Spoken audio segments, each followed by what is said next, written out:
Magandang balita!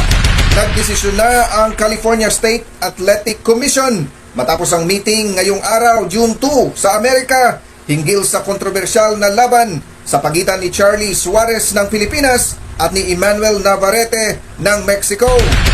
Sa desisyon ng CSAC, diniklarang no contest ang laban matapos makumbinse ang mga otoridad na malinis na suntok ang sanhi ng cut sa ibabaw ng kilay ni Navarrete.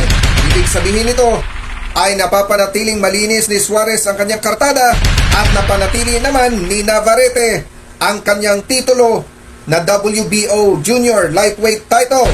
Agaran namang inutos ng WBO ang rematch ng dalawang boksingero sa lalong mas madaling panahon. Good news ito para sa mga Pinoy boxing fans. Pero dihado pa rin dito si Charlie Suarez sapagkat siya dapat ang totoong panalo via TKO. Pero mas okay na lang na naging ganito ang hatol ng California State Athletic Commission kaysa naman sa talo ang Pinoy. Suportahan natin ang mga boksingerong Pilipino